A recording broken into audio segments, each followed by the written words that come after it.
Welcome back to week 6, the final week of From Surviving to Thriving video series, where we have shared with you our knowledge and our tools, everything we have in the hopes of being able to serve you during this pandemic. In the first few weeks, we were able to look at the impact the pandemic has had on our overall well-being.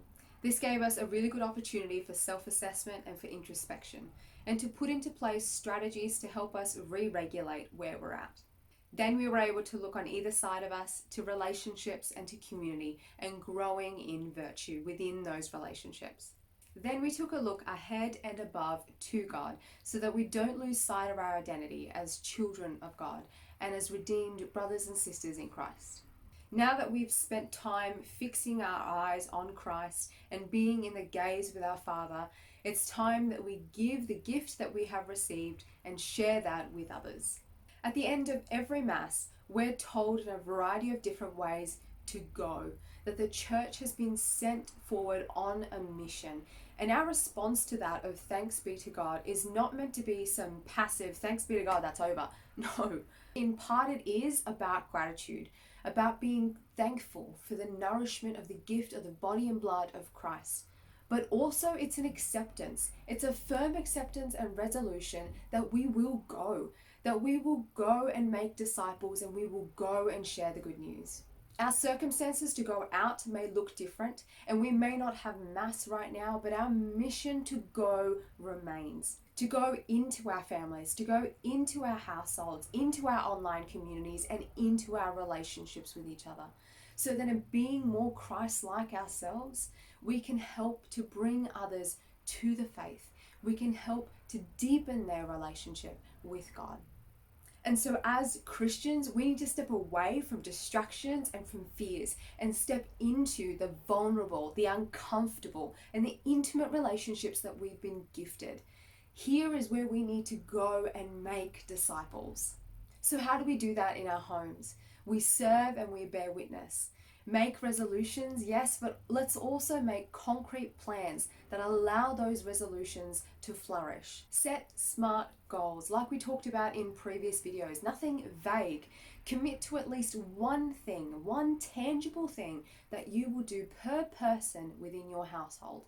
Know the ways that we're likely going to fail and set plans around those too, so that when temptation comes and it looks like the easier, more comfortable path, we actually know and have alternative options that we can choose in the way that we love the people around us. If you're living alone, find an online community that you can commit to and pour truth, beauty, and goodness in various ways into that community. And in conjunction with those online community platforms, not just on their own, find people within those communities that you can invest further time and energy into, knowing that it's okay if these relationships don't last beyond the COVID situation.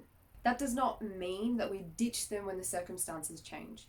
It simply means being aware that entering into these relationships may not necessarily be a long-term relationship. It may only last for the duration of this situation, and that is okay. It's okay to invest time and energy into those relationships in the here and now. Go and make disciples doesn't just mean encountering people who've not heard the good news or people who belong to a different church to us. It also means bringing those people near and dear to us closer to Christ. So call up a friend or two or an acquaintance that you are getting to know and pour into them, invest in them. Invite them to pray with you.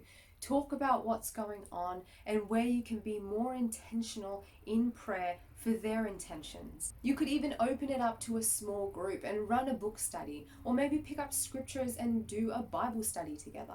Whatever ways you choose to go about it, just invest in them and encourage them to go on to invest in the people around them as well. The church doors are closed and we cannot be in the physical presence of Christ. That does not mean that we cannot welcome him into our homes, into our hearts, and from there we can share him with others. We can bring him to the people around us. To accept that great mission, to go deep into the relationships around us, where through love we bear witness and we make disciples. And so, with self knowledge, doing what we need to do to reorder our body, mind, and soul to work as one. Growing in virtue and looking on either side of us to love the people around us authentically, to encourage them on.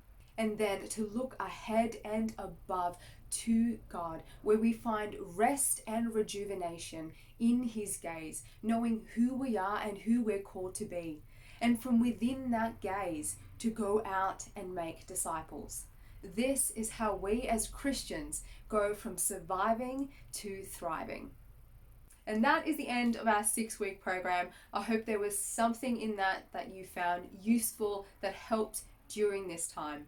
Although this video series has ended, we do hope to put out some shorter videos in future, so make sure you subscribe to the channel so you don't miss out on those videos, but also send in your questions and topic ideas so that we're covering them in our content as well. Thank you for all the love and support throughout this program. Know of our ongoing love and prayers for you all.